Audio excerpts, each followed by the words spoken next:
Hello,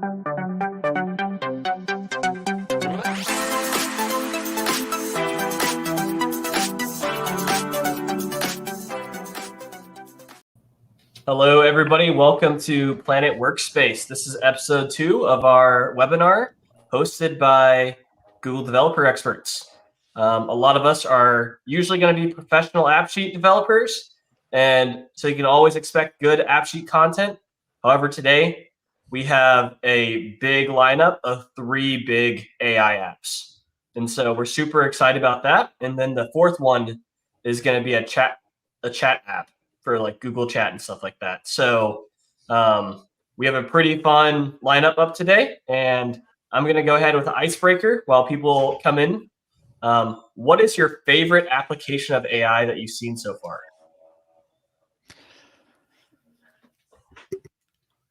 It's tough. It's a tough question. There's a lot of cool stuff out there.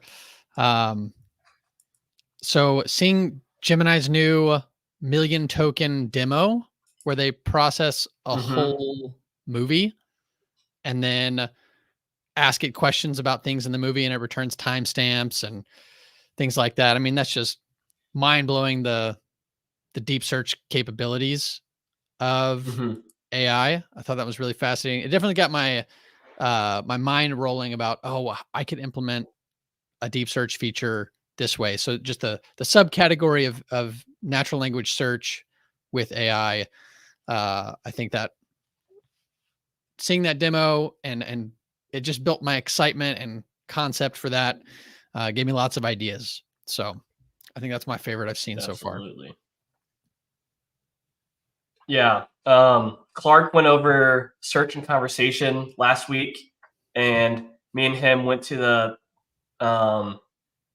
AI or Google for Government Roadshow with Build AI, and it was a blast. We did a translator app that Clark demoed last week, and it's crazy. Just with no code, you can spin up a translator app that is completely controlled by human language, doesn't have like ways that you can like trip it up because it's intelligent. And it requires no code to do it, and you can spin it up in like 10 minutes. It's crazy. Today I have a use case of that same Cloud Console plugin that I'll be using today, and I think I've just fallen in love with this this feature of Gemini Vertex. It's awesome. Anything from Leonardo or Justin? It's okay if you don't. Well, I think my favorite now is the text recognition, because when we are getting all this data now, I'm working with a lot of clients. They needs to get data from documents. They need data from websites. If you are doing a well job, you can find time to work in your business and not waste time searching data from all documents that you have. I don't remember what is the document, where is it, what is the data, what is it? No, if you can create a really good bot to build a solution to get everything that you need, that's perfect for our clients. I think this is my favorite. Justin, you got anything? Yeah, I think it's been cool a few times working with other people on their apps, and they're like, oh yeah, I like used AI to help me write this like app script that like connects to the app, like stuff like that. That's like really, I guess, just kind of practical in that sense. Has been really cool to see just citizen developers using it to like make more complete apps and stuff. Yeah, it's really cool because AppSheet kind of democratizes app development, but stuff like Gemini kind of democratizes coding, like actual native code, which is pretty cool. And not only can it like feed you that code, you can get it to teach you why it's doing that also. And you can actually learn instead of just copy pasting, which is really cool. You tell it break it break it down. You can tell it to explain to you like you're a dog without a brain, or you could say, "Hey, I'm a high level developer and I want to understand this more, and it'll explain it in deeper terms. So I've got a funny story about that actually from today. While prepping for this webinar, I needed to make a GIF. Okay. And I had a slideshow animation that I wanted to turn into a GIF. And so I exported the Google Slides as a video. I was like, oh, I'll write some app script to turn it into a GIF. And so I was like, oh, I forgot how I did that the last time. Gemini, how do I turn Google Slides into a GIF or a video file into a GIF and app script? And it wrote this code, and no joke, it made up a library. It's like, use this video editor library. Doesn't exist. Never existed. And I'm like looking all over, Googling everything. Where's this video editor library? What's a script ID? How do I get this thing into the project? And the whole Trying to time, find documentation for a fake library. Yeah, April Foolsing me, like making up libraries for me to get stuff done. I was like, I was this close to just really being cool. And Gemini almost. Yeah, I guess that's Google's and Microsoft's new excuse for hallucinations from AI. It's just April Fools. Perpetual. 3 days late. Yeah. All right. So, oh yeah. Yes, all the time. When you start to search for something and you finish your search, you say, okay, is this real or not? Okay, I have to wait or test again if this works or not. But I have a question for you. Is true that we are going better with all of this? But do you think that are we going to think more when we are testing these hallucinations? Because when you say, okay, this is not true, I need to prepare this better, are we going to work more or less? What do you think? Today I worked more. Everybody's working more. I don't think every problem will be that way. But debugging with AI code is going to be a new skill, like debugging traditional code. It's going to be its own segment of troubleshooting. Yeah. Okay, hopefully with AI one day, full implementation of general AI, hopefully we get to do the work we want to do, and only that. That would be great. I think that is the best future with AI that we can hope for, is that we get to do the work we want to do, and that brings us joy and satisfaction. All right, so we had this question up. Where is everybody from? We would love to hear that from the chat as well. We have this live on YouTube, but also we have 4 people right here. I'm from Dallas-Fort Worth area of Texas, and we got Stefan and Justin. Let me hear from where you guys are at. We're coming to you live from the crew office in Bryan, Texas. So we got 3 Texans here. Yep. Leo, what about you? Well, I'm from Venezuela. I'm from Venezuela, but now I'm living in Colombia. And well, I have 7 years, very, very good years here. I'm working for Resource Capital. Now we are building solutions like a Frankenstein lab, because all that we are living is, how can I do this? Okay, let's try to do it. And when you start to work, okay, this doesn't exist, and I need to make this anew. But happy to be here. Absolutely. We're glad to have you here too. This looks like we have Dustin McGee in the chat from Sacramento, California. I believe Dustin was here last week, actually, so welcome back. It's good to have you. Mehmet, I believe, is here from Turkey, which is awesome. Last summer, I was able to go to, or 2 summers ago, I was able to go to Istanbul. And I think me and my wife have that as our #1 place we want to return back to. Istanbul is just probably the most beautiful country I've ever been to. It's incredible, like city-wise. And so yes, yeah. So let's introduce everybody to the team. We have our crewmates over here. We have me. My name is Cameron. I am a developer at Crew Technologies, and I'm a Google developer expert in the category of AppSheet. And you'll hear us throwing around the acronym GDE quite a bit. What that stands for is Google Developer Expert. This means that Google has approved us as people who not only are experts in the platform, but also we have a strong social presence in advocating or educating the community of how to use that platform as well. Next, we have Stefan Quartermont. You want to go ahead and share? My name's Stefan. I'm also an athlete, workspace, GDE, focusing on AppSheet, running the crew tech team, and longtime AppSheet enthusiast. I actually met someone recently, another GDE in Vietnam, who dates back to the same time I found AppSheet back in, I think, late 2015.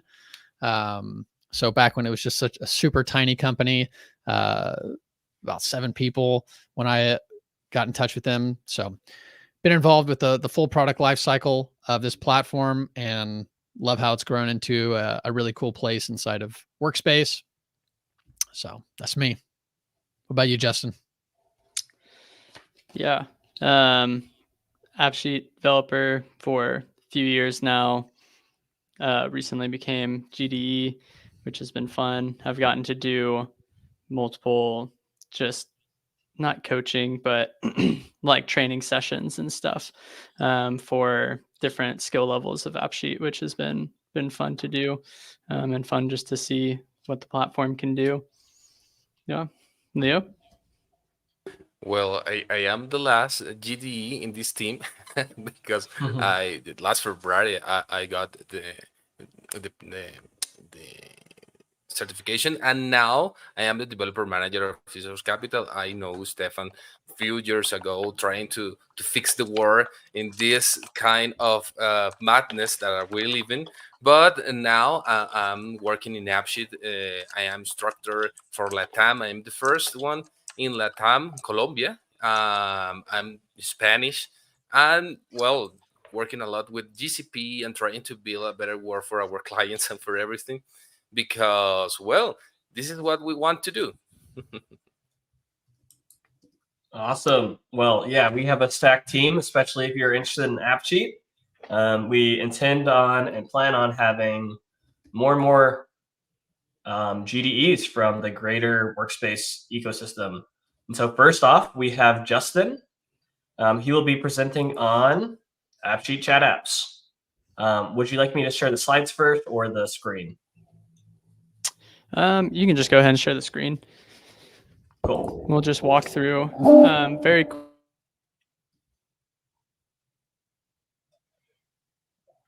Oh, you got muted. Sorry.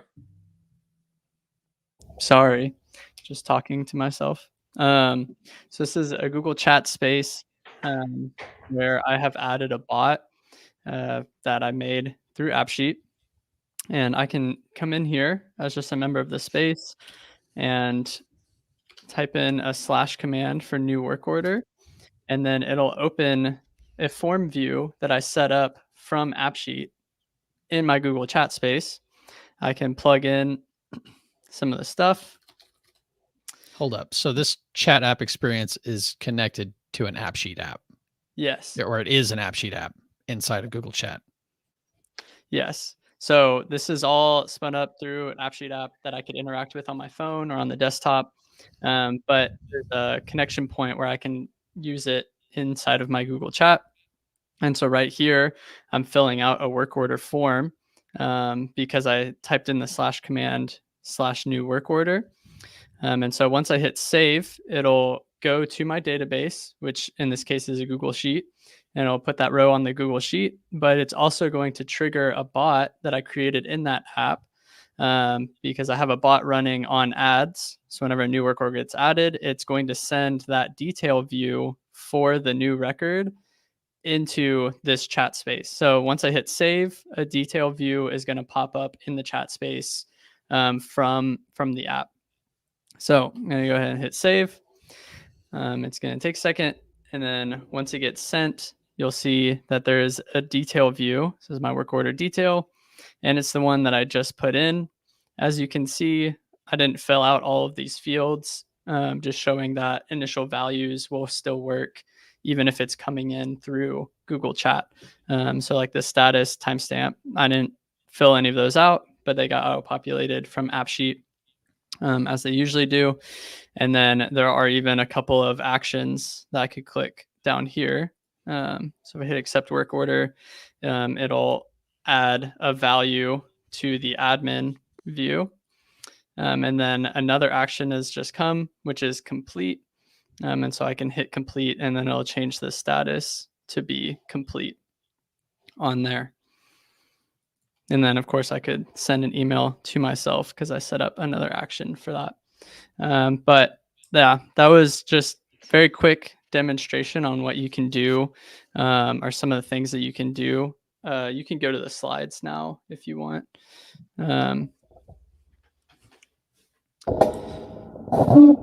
so, like I showed, you can use slash commands in order to open up form views, different form views from your app, fill in the data from there. It can auto-populate like normal using the initial value. And then once you save it, it like acts as if just a normal form was filled out in the app, triggers automations, and gets added to your database. You can switch to the next slide. And then one of the parts that I think is really cool is being able to interact with your data in the chat view. And so like you saw there, I hit multiple actions that were linked to that detail view. One being accepting the work order, which filled a value into one of the columns. I then was able to hit complete the complete action to change the status to be complete. Or I could even send an email. And so being able to and do those quick and simple interactions just in your Google Chat can be very helpful, especially if you have your app set up to send a message. So like how I got the detail view to come into this chat space. If you set up stuff like that in your app to be able to send the information from your app to someone's chat, then they can just open their chat, see the data that they need to interact with, have any actions you need them to have in order to check something, or even change and update the data. You can have an edit action there that lets them open their own form view and edit that form from there. Dude, that's super handy. Yeah, and it's all done in Google Chat, which makes it really convenient for people who just work with their email open but don't always have the app open. You don't have to wait for the app to load and come up. Instead, you can just do it right from there, which is really neat, really handy. Question. Do these apps work on like Gmail mobile? That's a good question. I personally have never tested it. I'm assuming it works. I think they do. We can help you to test. Yeah, I can actually test it. You pull it up on your phone real quick. Currently, yeah. Because I mean, having, especially for deskless workers or office-based AppSheet applications, keeping people in their context of focus or like in their zone of productivity, which is oftentimes chat, email, and documents. Like that's just a huge win, adds a lot of efficiency. And then, but I'm also curious, there's a whole huge segment of AppSheet apps that are, out in the field. So I'm curious if chat apps can. It does work.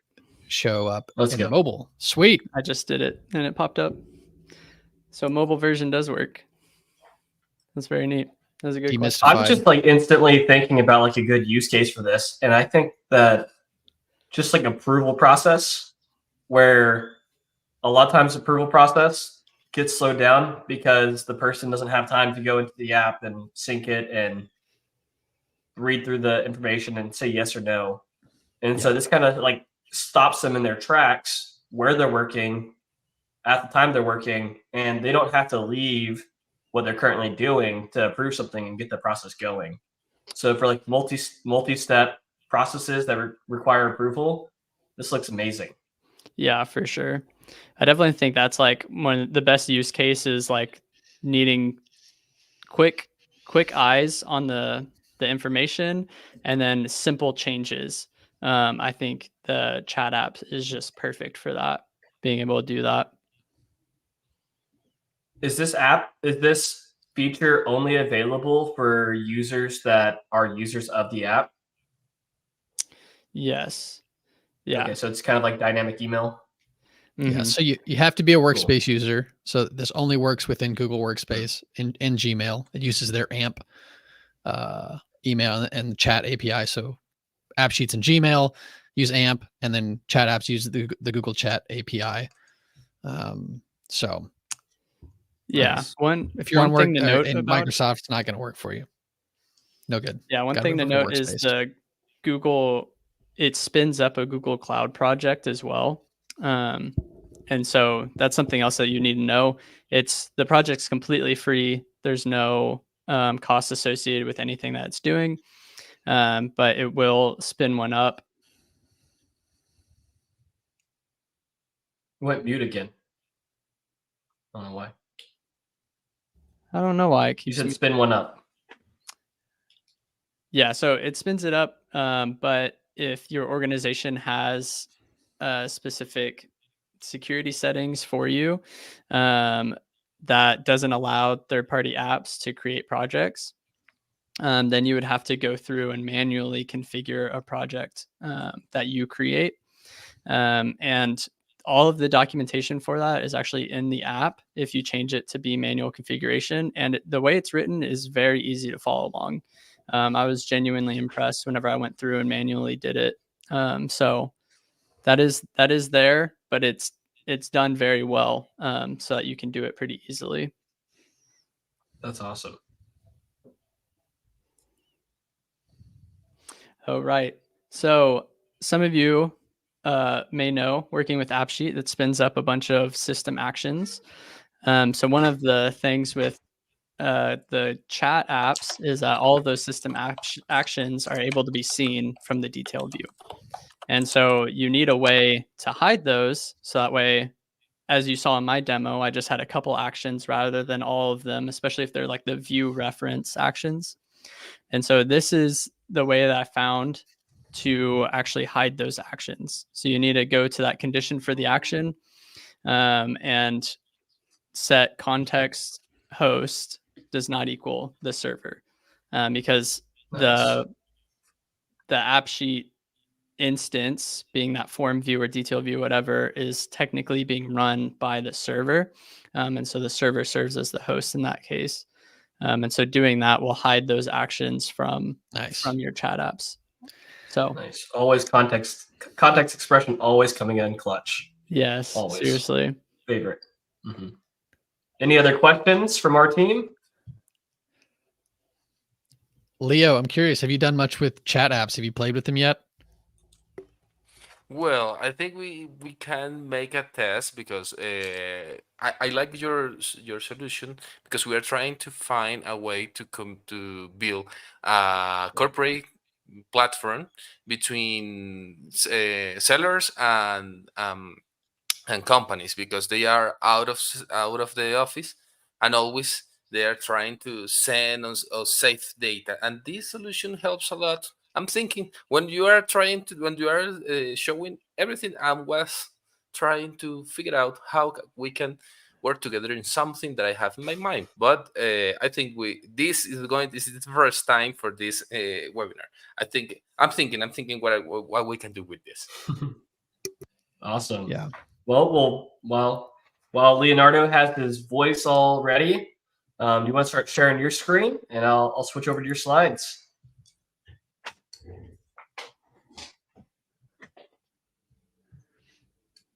Yeah. While Leo's getting up, I'll give the caveat on chat apps. It's generally available, but it doesn't support all of AppSheet's features. And so you're going to run into, limitations and shortcomings. And so I would say use it focused. If you're thinking about implementing it, it's not going to implement all the extremely advanced logic you might have on show ifs or dependent dropdowns or certain pieces. But like Justin and Cameron said, for approval workflows where somebody needs to take quick, isolated action to move something through a process, I think chat apps is really something you should consider.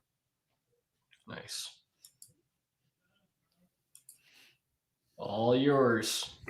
Okay, this solution starts like a Marvel movie with it what if and a template. We start to say, okay, what we can do with this and what we can do with this template. We found a template to connection with uh, Vision AI. What happened? Everybody is trying to get data every time. And now the sellers are in the supermarket and the drugstores getting data. How much is our product? How much is the competence? Okay, let me get it. And everybody is doing this. It's using this and using this. Everybody's getting this. What we decide? What is Okay, that thing? what is that thing? Paper and Okay, pencil. they are living in the Stone Age. Okay, and we decide to build a solution with this template and this what if that can help you to get all data from your supermarket or drugstore.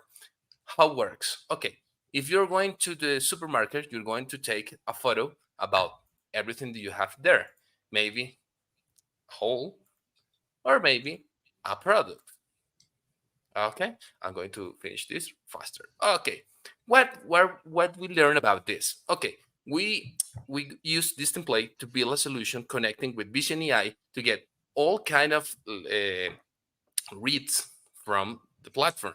We're connecting AppSheet with GCP and this API to get data directly for the client. And what happened? If you are Eagle, you're going to see everything there, but you need to get the data immediately. How it works? Okay, you can get the photo right here, and you're just going to get the selection. For example, I'm going to read this one. Okay, we can use every uh, you function from Vision. We're going to use everything because we're in family. Okay, let's do it. Let's get it and then analyze. When we get this, we're building a simple solution, a cheaper solution to start to understand how this sellers is going to get the data for the company. And now I have all solutions from this product. I just have to wait a little from this. And we are synchronizing AppSheet with Vision AI, getting the data, and then we're going to sell a message with the product what we found, the competence, and we can we can learn how we're going to build something better. If we need to talk, we need to work with GenAI or a bigger solution. Now we have this bottle, okay, close the bottle, and we have all analyzed complete. We have the name, we have text detection about the product. We know what kind of product is this beer, obviously, and we have all this data to send it directly to our clients. What happened there? The clients always said, "Oh, I need this to ASAP." Okay, let's do it. Let's go to prepare this, and we send what the sellers found in the supermarket or the drugstore, and we send a message. Okay, you have here. What are they doing? You have the data, and if you're going to put this in your master table of SAP, you just need to prepare the data immediately. Can you see this? Okay, I think. Mhm. Okay, we found a way to prepare the CSV to use it directly with SAP. This is the first step. Now we are building a solution with different to the template, but the plan is help how we can get the data, how we can save the data, and immediately save everything in a secure place. What happened? What we found here in LATAM? LATAM or Latino America works different than the rest of the world because we're trying to use the platform or the technology until the end. What we need, what is the last step? First, the next license. Okay, this is the first step. You are going to use this, you're going to connect it using AppScript. You have to spend a lot of money or waste your time understanding a lot of things. This is your first mock-up, your first prototype, and then you're going to pass to the another. And if you need to use this with 100 sellers, okay, that's good, but you have to move to another platform. But this helps to understand your data, understand your how you're going to get all pictures that you have in your drive, because if do you have all pictures, for example, look this. I need to know where's my product. If my product is there, show me. Okay, I have to take a picture and stay there looking for where is. No, and that happens. What we do is take the photo and tell you if your product is there. Then this is going to be in a database to get if your product is there. You just have to take some pictures, click, click, click, click, and then go to home earlier. Wow. Let's Any go. question? That's pretty cool. Okay, so when you So cool. submitted the image, you gave it a list of things to measure against. Are those models that you trained, or No, I use that multi-select drop down? What are you using different models for that? What is that doing? in this moment, this prototype is using just the Vision API, the basic.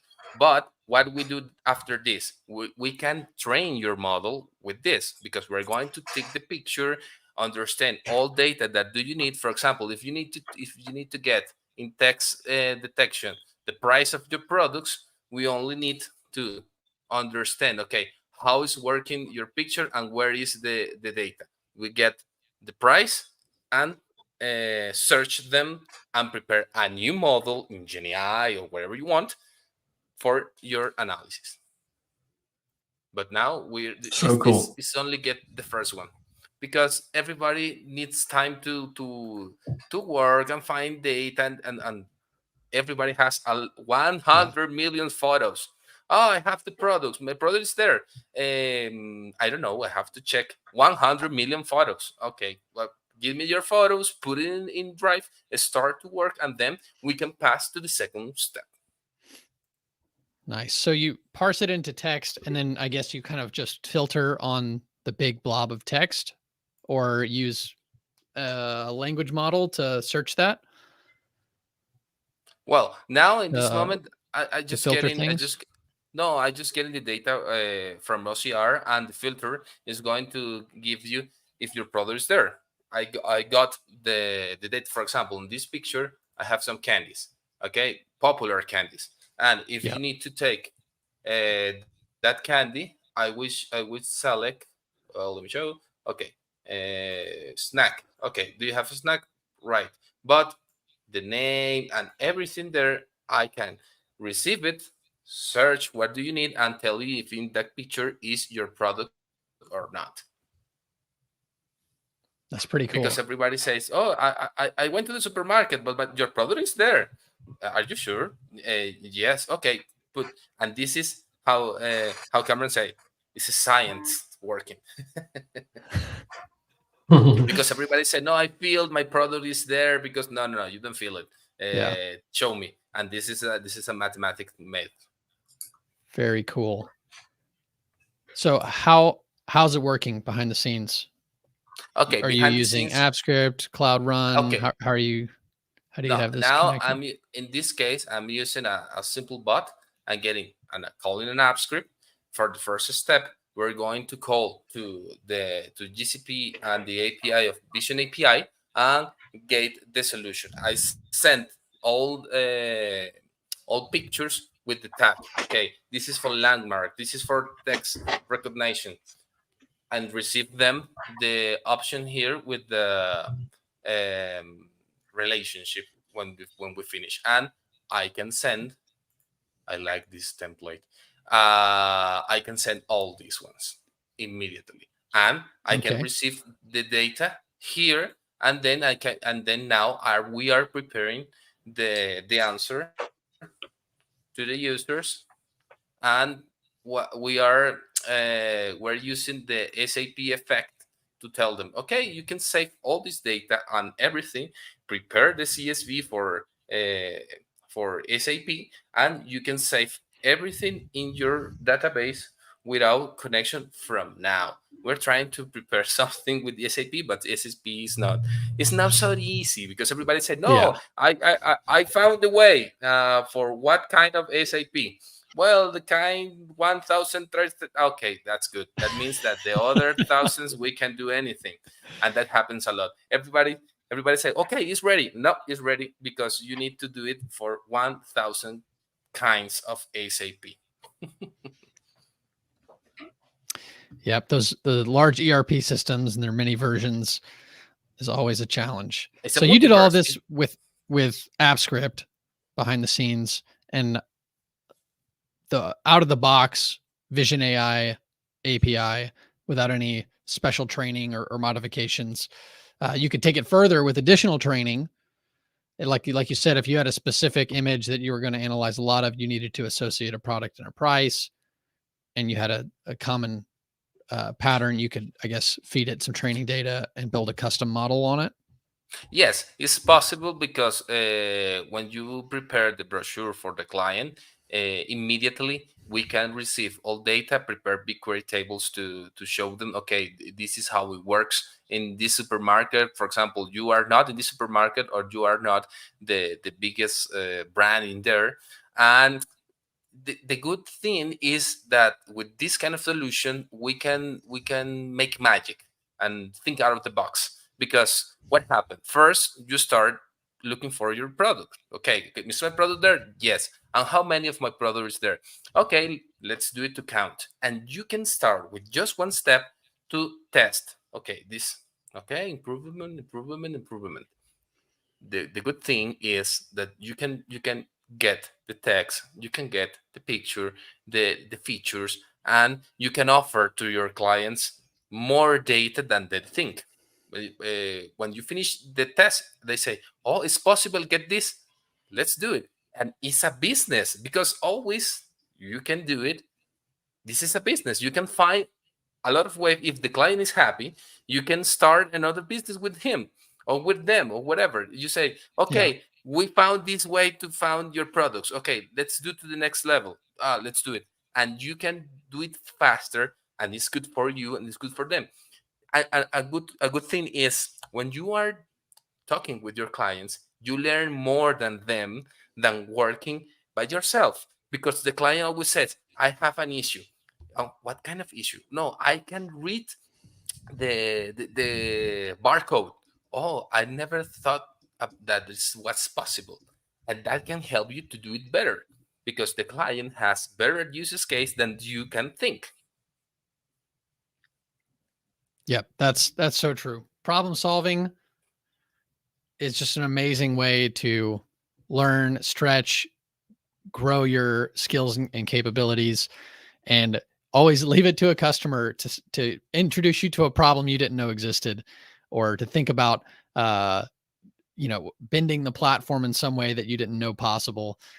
We get that all the time, and it's hard to become an expert without a lot of experience without clients solving those problems, being out in the wild, and pushing the limits of these really great tools. Thank you. Thanks, Leo. Okay, now that's my slide too, right? Oh no, this is the game. Good. Okay, what? Let me change this. Oops, I was muted. We're going to go ahead and start with our little halftime game. And so if everybody who are the GDEs want to go ahead and share your screen. So we have Leonardo right here. We have Justin. I'll be switching between. And then we have Stefan. Oh, I don't have the game up. Okay. It's inside of the private chat. And so I'll tell you guys when to start playing. But if you guys want to hide the ad and then zoom in a little bit. Okay. And so for the audience, the way that the GDE wins this is that they guess it in the least amount of guesses. If two people guess it in the same amount, then it's based off of who finished first. And so I'm going to ask the GDEs now to switch out of the tab that is showing StreamYard for them so that it is nice and fair competition. Okay. All right. Is everybody ready? Ready. All right. Let's go. So with this game, you guys can get started. But for the audience, with this game, we are trying to figure out the AppSheet related word. And so I got them to do a test earlier, and the word was value, as in the value of an expression or whatever. And so all these people right now are trying to figure out what the word is. We see that Justin has a few letters locked in, but also has one that is correct, just in the wrong place. And we see Leonardo has a few clues going on also. Stefan's trying to get it in his first guess. No, this Honestly, I you type in a word that you think is an option, and then it'll give you clues. So it's 5-letter words. A common start is like stare or steak or alive. That's what it Some decent okay. clues. Dun, dun, dun, dun, dun, dun, dun. Mhm. So we've got Leonardo right here on the screen. I'm doing. Okay. Mhm, All right, mhm. Leonardo's got a lot of clues showing up. guys, I'm so inept at this. I didn't do my Try typing homework. in the word like. Try typing in the word table or something. I can see another screen. I'm trying to. How can I do this? Try typing the word table, Stefan. Yes. I did it. Showed me no love. Hit enter. Enter on the left. Oh man, there's an enter button. Come on. And so the You T can and use the your E are in the keyboard. wrong spot. Okay.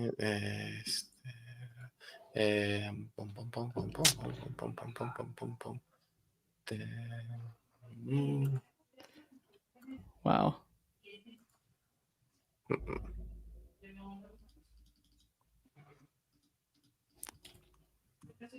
I can tell you, everybody is still in a position where they can win it. An AppSheet related word. You don't have to guess using AppSheet related words, but just know that the final destination is one. All right.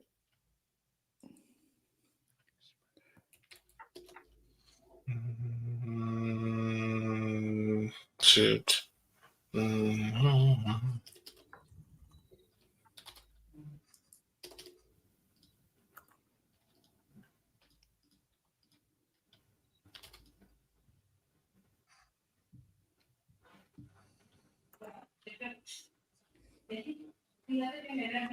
And if anybody in the chat guesses it, I'm gonna delete their comment. Just that way the clues don't get out. Wow.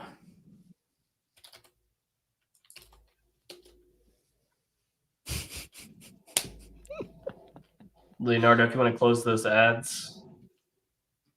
Leonardo's getting close.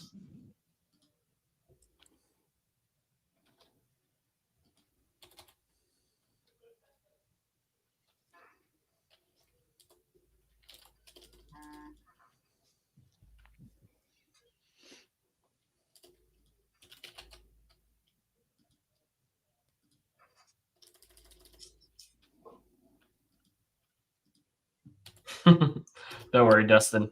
You can play along also. If you get it right, I'll remove it. So you can go ahead and guess if you would like.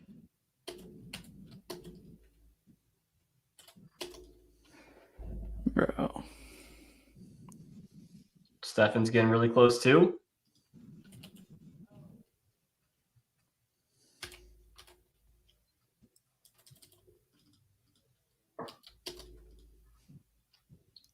I got it. Stefan has completed the puzzle. Okay.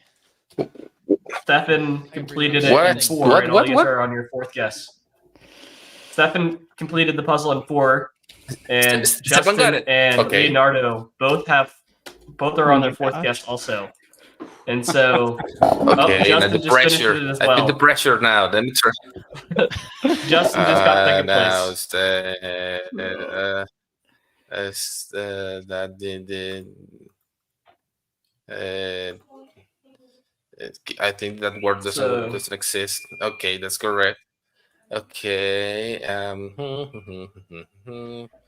Okay. What platform are we using to develop on?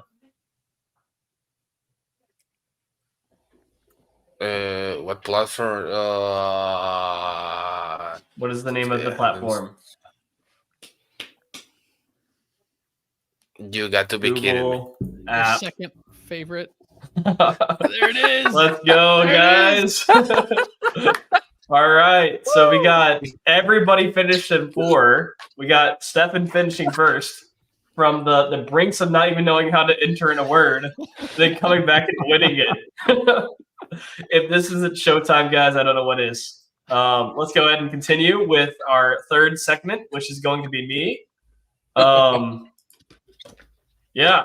So I got married in December, and one thing that we've found out is a difficult thing to do is grocery shopping for a full week's worth of groceries.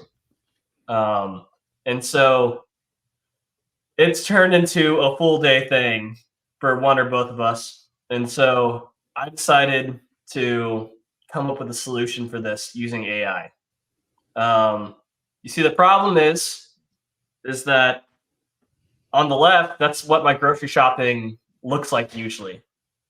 And then I've used AI to help me make my grocery shopping look a lot more like the side on the right. Oh, beautiful. The efficiency. And you asked me how I'm doing that.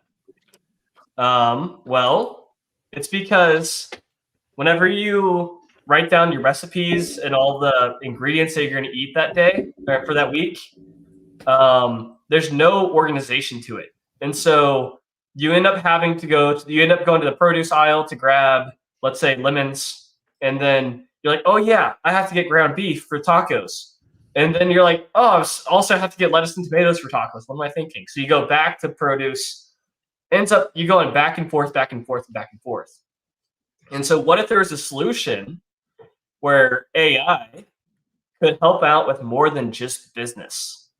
Well, I built this little search and conversation plugin app with the chat app inside of Google Cloud Console. And what it does is it categorizes each of the ingredients of all your recipes aggregated together and then separates them by where you would find it inside of the grocery store. Ooh. So that all the produce on your grocery list are grouped together, all your dairy are grouped together. So that way you only have to go to each area once without ever having to backtrack. And so whenever you have a list like this being produced out of all your food, then your grocery shopping journey, the route you take, ends up looking much more like this, which is literally life-changing. It saves large intervals of your life. And the so supermarkets doesn't want to show that. yeah. They want you to walk past the candy 12 times. And so I'm going to not only tell you that AI solved the problem, but I'm going to show you how it did it as well. And so let me go ahead and screen share. You want to screen share window, and we got this right here. All right. So let's just get started. I have another tab where I'll be copy pasting from. I've named this product Pantry Pilot. I have a few different recipes that I will be copy pasting from. But to show you guys that this is AI, it's actually intelligent on the whim, I'm going to get you guys to build a recipe with me, just to add a little bit of risk to this demo. But let's go ahead and add in some ingredients for pizza. Okay. So I'm going to go into Vertex and say, hello. Vertex comes back and says, hello, I'm Pantry Pilot.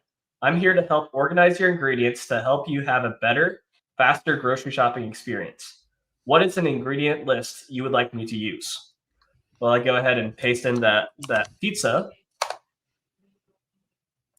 And right away, it goes ahead and categorizes each of those ingredients Just that way, it breaks down the problem into smaller bite-sized issues. Now it knows what category each one of those are. Let's go ahead and add some ingredients for lemonade just by pasting in these right here. All right, and so it says, oh, yum, that sounds great. So it says recipe 1, and then it says for recipe 2, you want 2 cups of white sugar, 9 medium lemons, 8 cups of ice water. Would you like to do anything else? All right, let's try something else cool. Let's go and do some peanut butter cookies.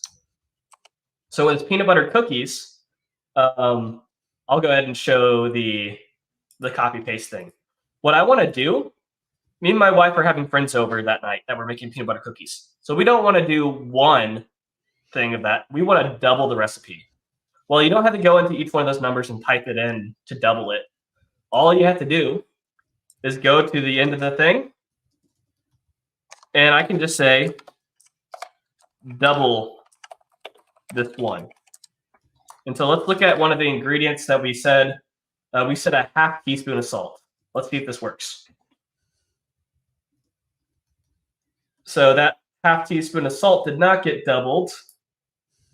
Let's see, 1 cup of unsalted butter. Let's see. Did it say double this one? All right. So 1 cup of unsalted butter. I'm going to undo that one and try to see if it will recognize it this time. So we're going to paste it. And I'm going to say double this recipe and hit enter. So 1 cup of, okay, now everything is doubled. So that half teaspoon of salt is now 1 teaspoon of salt. The 1 cup unsalted butter is now 2.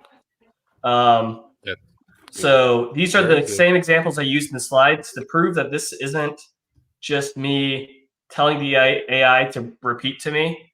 Let's build the recipe right now. Somebody name a food. All right, Maybe like I just salsa threw a recipe in there. Okay, Stefan gave me a recipe. So he did mozzarella salad, 6 ounces of mozzarella cheese, 1 teaspoon of fresh oregano, and 1 head of arugula and 1 red onion. Let's paste that in. My test here is, what is it going to do when If I've there's added copies. mozzarella and there's already 12 ounces on the menu? I'm curious. Let's see. Okay, so we add a 4th recipe. And he goes, oh, yum. Here's the 4 recipes.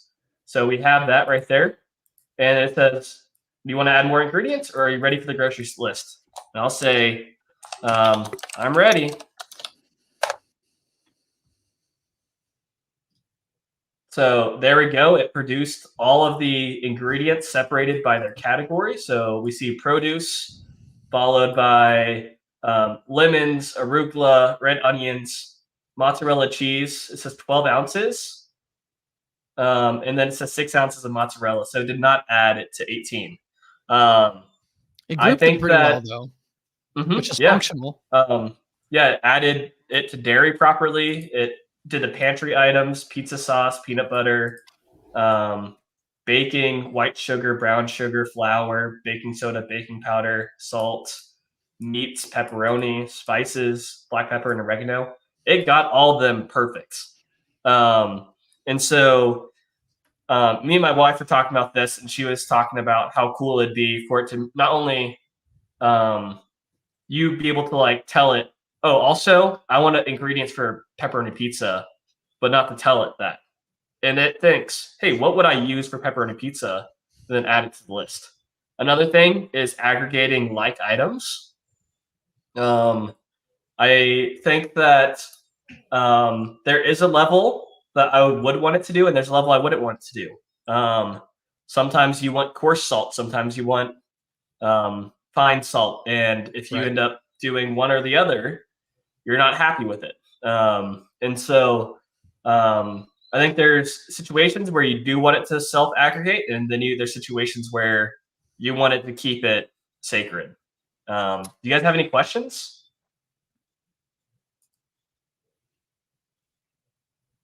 This is perfect for a romantic dinner, because when you say, how can I build this? In answer very fast. It's very cool. Yeah. And so how I did this is I sweated for 48 hours coding up this big thing using JavaScript, SQL, C++, C Sharp. Had to actually whip out my HTML. Just kidding. I typed English. It's good So for make drinks too. If you're going to have a party, you say, "I need Moscow Mule. I need this." And what's the ingredients? yeah. How many people there are there? Okay, just put this and finish. That sounds good. It's So the very way funny. that this plugin works is that it is no code. It's awesome. You simply type in a goal and then an itemized instructions on how you want it to a little bit more strictly operate. After you do those two, if you get good at putting in descriptions, it gets more and more accurate. It gets better. It's led better. But sometimes there's situations where the formatting isn't perfect. That was the biggest issue with this, was that I wasn't able to get it to format it the way I wanted it to be formatted. It was doing a bullets to baking the same way it was bulleting each of the ingredients and pantry and all that stuff. So the categories kind of blended in. And so what I did is there's this other feature. Yeah. So I use this thing called examples, and you guide it by saying you type this up yourself, and then it operates using these instructions. And so there's a concept within AI where there's a type of prompting where you give them a prompt and you tell it to run, and it kind of just guesses what you want. And then there's, I think it's like 0 series, 1 series, multi-series, something like that. And then there's another type where, let's say single series. I'll have to look up the actual term, but that's when you give it one example of what it should look like. And then, so that's what this is right here. But what I could do is I could put in 30 different series, and it really refines that like understanding. Yeah. Oh, there's a reason why he's formatting it this way over and over. And like, it's awesome that it recognizes patterns that I didn't have to tell it to do 4 recipes.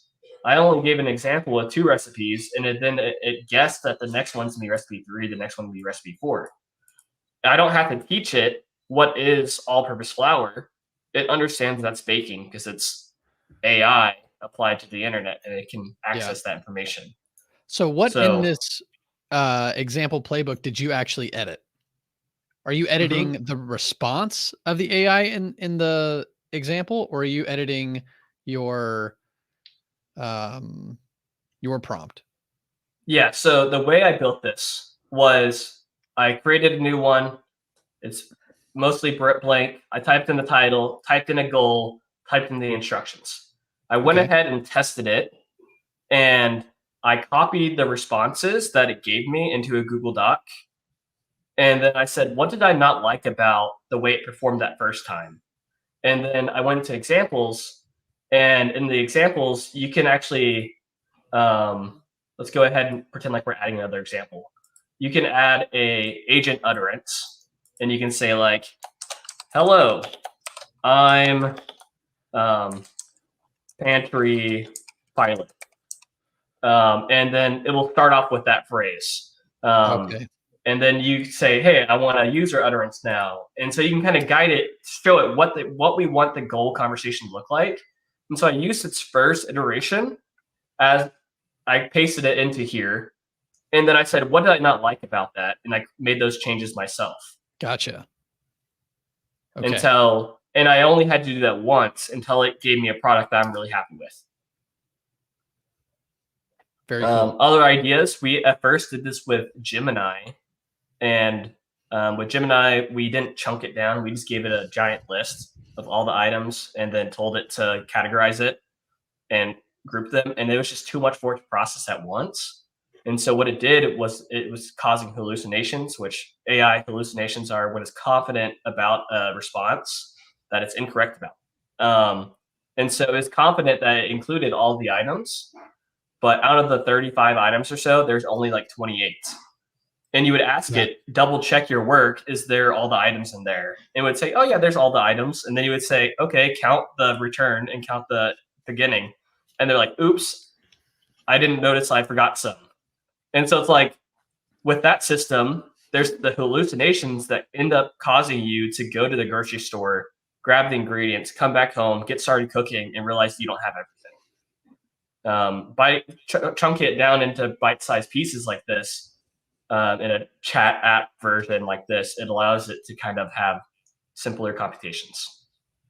Gotcha. Yeah. So can you build an AppSheet app on top of this to interact with this API? Or I believe does this you can expose as an API? I believe you can, and that's using Dialogflow plugin. Okay. But there's all these other native connections where I can make a bot inside of Slack, inside of Google Chat, Facebook Messenger, I think Discord, Google Chat is a Twilio. good idea. Yeah. Yes, Google Chat And will be better. so Yeah. these playbooks, you can feed it information of like all the information of your website or of the app you built. And then you can have an AI help desk where it asks, somebody says, how do I update my work order? And it consults your AppSheet app documentation and then returns instructions for that person how to do it. And so it trains on the data that you can give it. And so those things right there are called tools. You can add APIs, you can add data sources for it to comb through, and so on.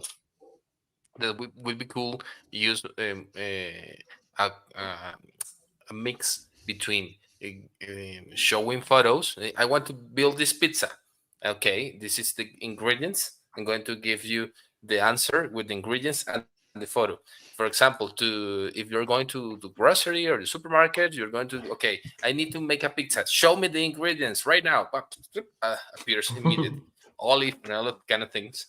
And maybe that you ask about if we can use AppSheet with this. I'm thinking that we can use getting photos, using that, showing to the prompt there, and we can find a way to connect the platform with photos and the platform with the chat. That sounds good. Maybe we can try to cook this. Yeah. Yeah, there's so many cool ideas with this. It's like you hear a lot about like consumer side, how good ChatGPT is and how like powerful it is. But then you see all the like business facing features of Google's AI, and you're like, dang. I think I saw a post the other day about the Forrester article writing company, and they were like rating the AIs, and like Google has a huge lead. And it's just not like what the world is talking about right now, because everybody's talking about the consumer facing, whereas Microsoft usually is really good with business facing, but it seems like Google is just going the quiet business facing, and they're killing it. It's awesome. We want to go to Stefan's app. He has the home run. He's going to be the grand slam. The home run. I don't know about the home run. I mean, I like the grocery shopping thing. That's pretty world changing to me. Yeah, it's pretty fun. Leo had a really crazy Vision AI thing. I've got another game, and this one Dustin can play. And anybody who's watching the stream right now, I'm going to shut the app down after the stream, so post viewers of this are not going to get the experience. So all the more reason to tune in live, get some extra special goodies. But next week, I'm going to be at Google Next. Google Next is the annual conference for Google to show off its roadmap, talk about the future of the product, the platform, how it's going to interact with partners and customers. It's the big show. Okay. So it's in Las Vegas this year. And as being part of the Google Developer Expert team, and also being part of Crew as a Google partner, there's a lot of good reasons for us to go. So Cameron and I are going to go and represent our team. And one of the opportunities we're going to have is to host a happy hour there. And I wanted something engaging to, expose people to both AppSheet and Gemini, what's possible, what's capable, and a fun, interactive thing that might be appropriate during a social event. So I thought, why not make a scavenger hunt game using AppSheet and Gemini? So there's a endpoint in Gemini called VQA, which is visual question asking. You give it an image and a question, and it will answer a very short answer, usually yes, no. They did this as a keynote last year in Google Next, and he, showed a picture of a like an inventory shelf or something like that, or a fire extinguisher. Is this scene safe? Yes, no. And it would make a determination there. And, I think I can make a game out of that, and we can make it a nice social experience. So I have made a rough and ready game. Today it's rough and ready. So you guys are going to play today, are going to play the rough and ready version. It may not work. I've been working on this literally up until the minute we got onto this webinar. So give me grace. It's not going to be as polished as some of the great things you just saw, but Cameron, if you switch to the next slide, there's going to be a QR code here. Scan it with your phone. You can run this one in your browser. On your mobile browser, scan it with your phone.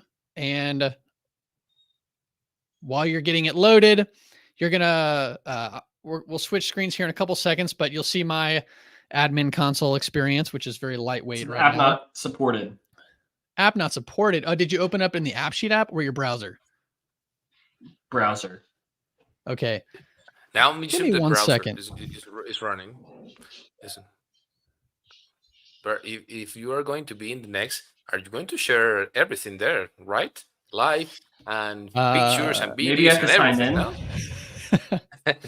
It's in Las Vegas, but just the next, wherever you do after that is by yourself. Yep. Yep. All right, working on Chrome. Okay, cool. Okay, cool. It should be open I'll try it straight from invite. Awesome. Steve says it's working Chrome on iOS. If it doesn't work on your phone, this is good news, good feedback for me. So I'm going to create a game.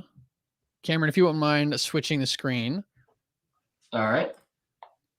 To my screen. Okay. Okay. I'm going to create a game for us here, and I'm going to give it a topic for the scavenger hunt. So this will be home office, and I want us to we'll find 3 things. Now, don't look at the things yet. Okay.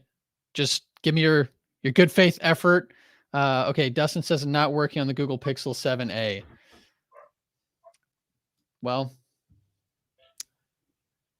I'm very sorry. I'll try to fix it. So we see a nice little loading screen here. It's generating a list of things. So it's stapler, sticky notes, desk lamp. Okay. If you are able to join, you can click this little play button, and it will allow you to join the game, and will create a record in your My Games list.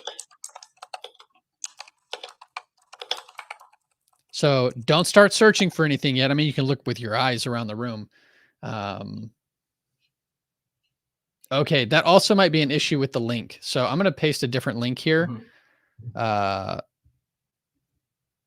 if you paste it into the chat.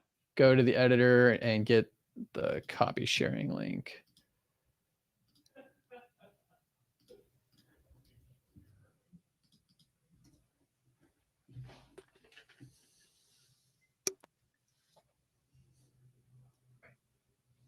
Okay. It is saying that it is failing to post. All right. It doesn't like me. Cameron, maybe you try. Try the private chat. Yeah. Maybe it'll let me do it since I post. Okay, put garage. And I got posted. Orange Hammer and toolbox. Yes. Fine. Yes. Okay. So my phone is showing Home Office as the game. I pressed the play button on the Home Office join a game. So it created a My Game instance for me. And I'm going to give 5 more seconds. Big 5 countdown. 4, 3, 2, 1. Okay, you can start. The way you start is you click the Home Office game. you'll see a list of remaining objects. And then you click one and try to take a picture of it in your location. And then Vertex is going to validate whether or not that is in fact a sticky note.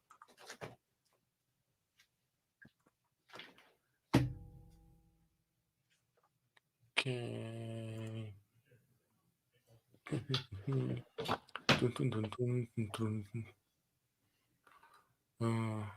So I've taken my first picture of a sticky note.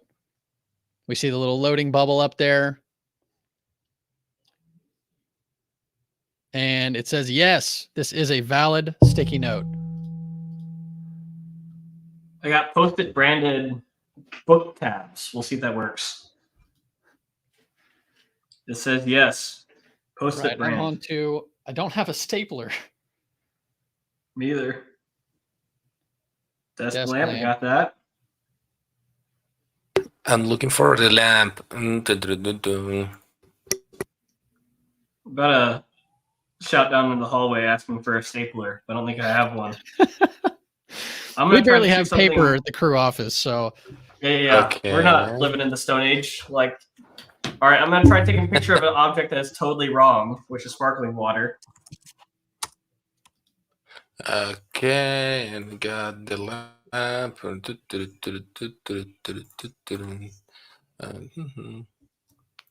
Okay. Safe. all right. So I have desk and lamp, stapler. This is where I start cheating and I go to my other window and I Google stapler image. All right, I'm taking a Synchronizing. picture of my sparkling water to see if it's a stapler.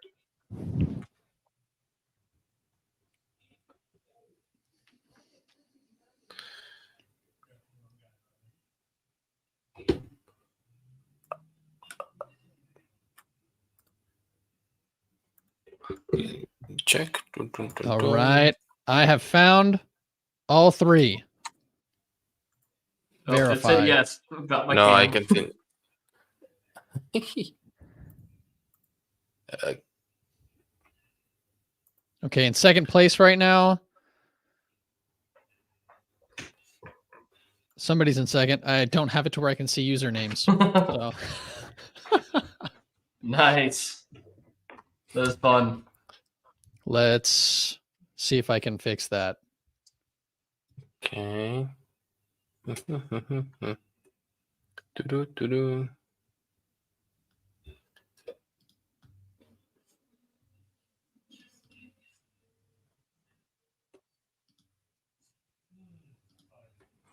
I think I win for the desk lamp.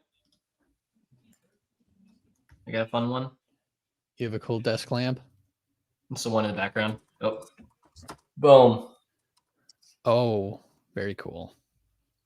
Mine was technically not a desk lamp, but it's still Yeah, mine's Scored? actually it's like a regular lamp. Find out this lamp. This lamp, you found it. This lamp, you found it. Okay. What is the other one? Dun, dun, dun, dun. is Okay.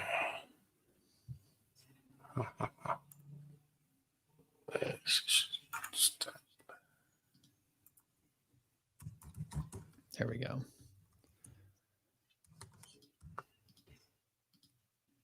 I don't have. Okay, there we go.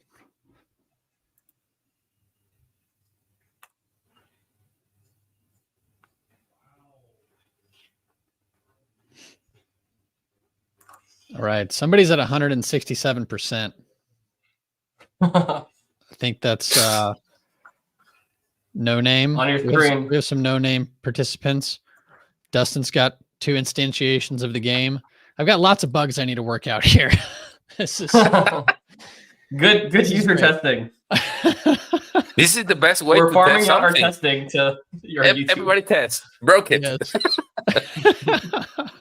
Let's Okay. go. Well, It's thank like you your everyone first, for it's like participating. the first play with drone. You start, okay, I don't want to crash. I don't want to crash your drone. And you say, this is just for the test. Lean startup. Yep. That's it. All All right. right, Cam, You have wanna anything else go on your back to the slides? I just want to talk a little bit about the prompts I set up to do this. I'm using, Dustin said he's on his PC and his phone at the same time. So anyway, the way I set up players was originally by device ID and not by user email, because I didn't know if people would be able to log in at the drop of a hat. So I forced user login today as sort of a test, but it has the downside of creating duplicate users. So interesting. I used two Vertex endpoints to support this. One to generate the scavenger hunt objects. So I'll give it a room or a context, and it generates as many number as I tell it of things. So this is the prompt base that I created. And I'm using AppScript to facilitate the API calls to Vertex between AppSheet and the Vertex endpoints, as well as Google Drive. You'll see in the next one, it requires an image file. So Gemini, you are giving suggestions of items looking for a scavenger hunt to look for during a scavenger hunt game. Give it a number and an area, generate that number of items that could be commonly found in the area in a comma separated list. And like Cameron said, you get a lot of variance in the format and output of these LLM promptings. And so the more prompt examples you can give it, the better. Cameron had a cool word for it. I don't have that word on the tip of my tongue there. But I broke it down. I said example prompt 1, number is 2, area is home kitchen. So you can return spoon and sink. No period, a space between the comma. And then I give a second example, 4 things in a bar and grill, wine bottle, lime wedge, napkin square, and stir stick. So I set those examples and expected, Gemini to learn from that and then give me similar types of responses. And so it does. And then I have a loop that runs on those comma separated items. I split them into an array, and then I just run a loop to generate rows for an AppSheet API call so that it returns the rows of scavenger hunt objects back to my game instance. All right, so next I'm going to talk about the visual question answering prompt, which is actually a lot more simple. So Cam, if you want to kick it over to my last slide there. So I have the full payload here that I'm sending. But visual question asking is really just a yes/no, simple yes/no question. And simplicity is sort of key for this API, letting it be very concise and targeted. Making it concise and targeted will give you the best shot at a reasonable and expected response. In addition to getting yes/no answers, you can get a caption for an image. And then you'll also give a number of sample counts or responses that you want. So if I'm saying, give me a caption, I could say 3 responses. It'll give 3 attempts at an appropriate caption. I found that a high response count didn't actually work very well for yes/no questions. Almost every time it would come back with yes and no and something else.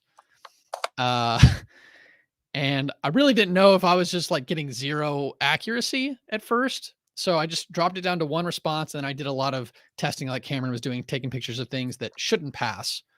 And it was actually fairly accurate. I don't think there was any time where it missed the visual analysis that I gave it, or gave a different response than I would in terms of yes, no.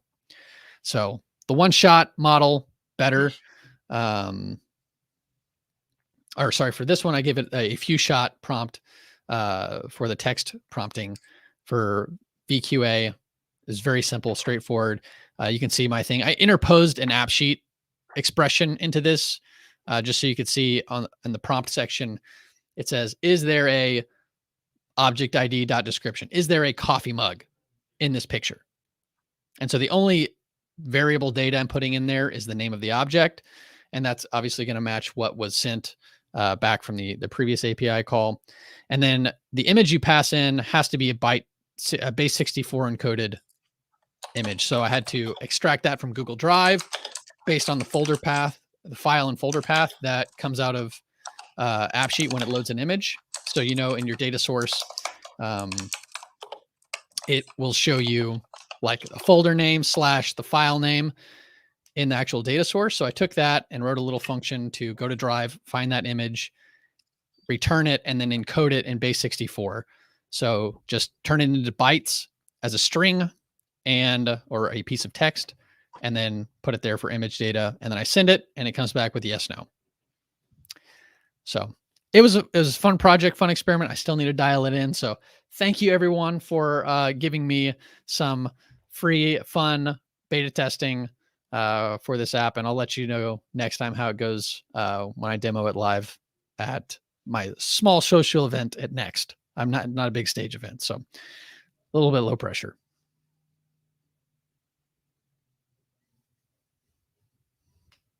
Oh, Cam, you on mute?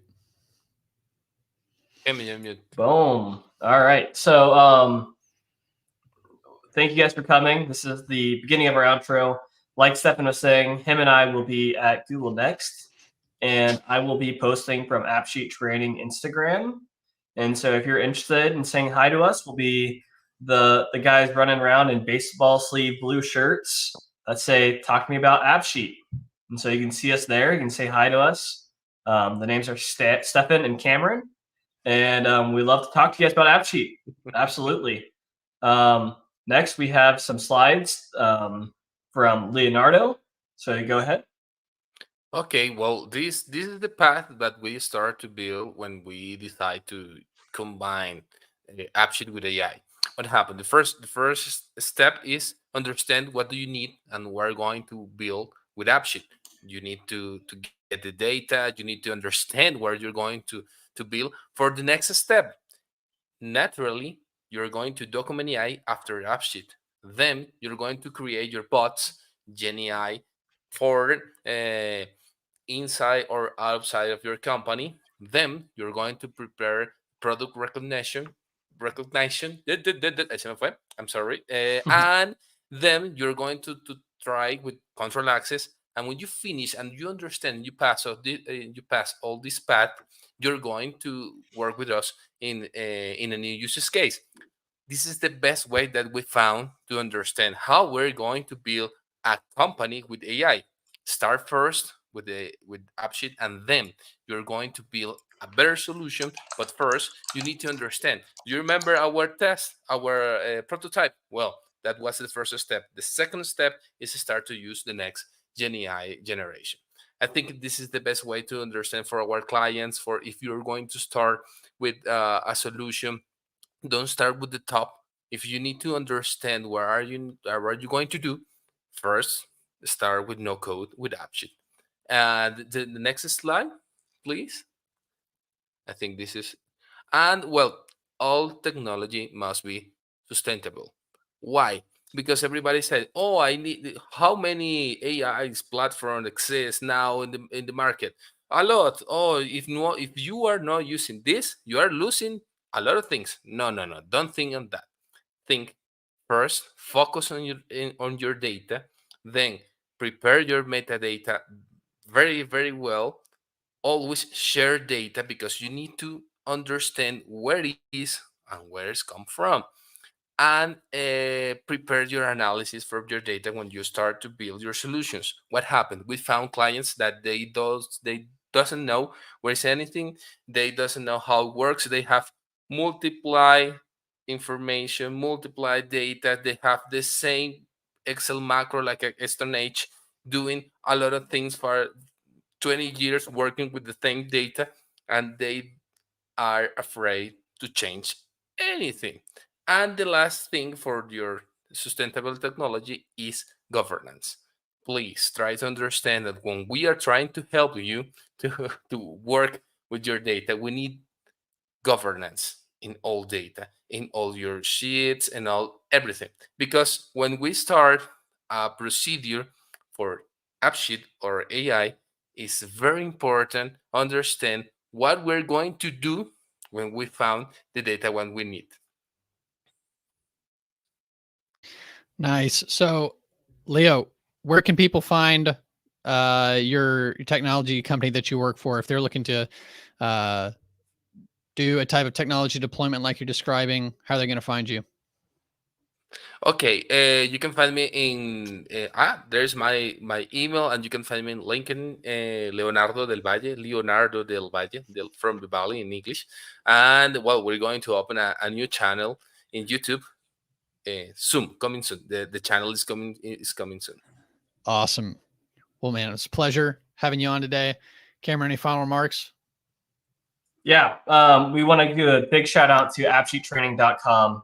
That is our child company that does training courses for AppSheet, and that's really what allows us to put off webinars like this and get this type of content to research and to discover new things about Workspace.